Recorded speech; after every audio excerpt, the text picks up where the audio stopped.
తాడేపల్లి మండలంలో పల్లంట్ల మరియు కూర్కూరు శివాలయాల్లో రాష్ట్రీయ స్వయం సేవక్ సంఘ్ కండ సంఘం చాలక్ మహా ఉపాధ్యాయ ఆచార్య దోర్భల ప్రభాకర్ శర్మ ఆదేశాలతో గురు పూజోత్సవ కార్యక్రమం ఘనంగా నిర్వహించారు। ఈ కార్యక్రమంలో ముఖ్య అతిథిగా all India Vishnu Sahasranama culture federation సభ్యులు మరియు రాష్ట్ర మానవతా కన్వీనర్ బులుసు సత్యనారాయణ పాల్గొన్నారు। ఈ సందర్భంగా మాట్లాడుతూ దేశంలో ప్రతి ఒక్కరూ ఆధ్యాత్మిక సేవతో పాటు మానవత్వంతో ఆపదలో ఉన్న సాటి మనిషికి సేవలందిస్తూ తోడ్పడాలని మరియు సేవాభావంతో పాటు ఆధ్యాత్మిక భావన కూడా ఏర్పాటు చేసుకోవాలని తెలియజేశారు। ఈ కార్యక్రమంలో సంఘ సభ్యులు ఆచార్యులు పోతుల కాశీ విశ్వనాథ్ భగవాన్ ధ్వజానికి శ్రేష్ఠ గురువుగా భావించి గురు పూజోత్సవం నిర్వహించారు। ఆలయాల్లో అర్చకులు సంతోష్ శర్మ మరియు వై సుజన శర్మ మరియు ఆలయాల్లో కమిటీ సభ్యులు ఈడుపు గంటి శివరాం ప్రసాద్, ముక్కుపాటి శ్రీనివాసరావు, బేదిన వెంకటకృష్ణారావు, మల్లెల శ్రీనివాసరావు, కొయ్యలముడి వేణు,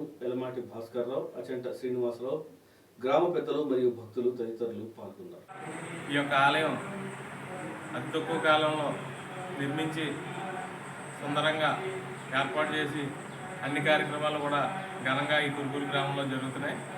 దాతల సహకారంతో అత్యంత వైభవంగా 1,50 లక్షల రూపాయల ధనంతో ఈ యొక్క ఆలయం నిర్మితమైంది। ఈ సుందర ఆలయం పడమర దిక్కు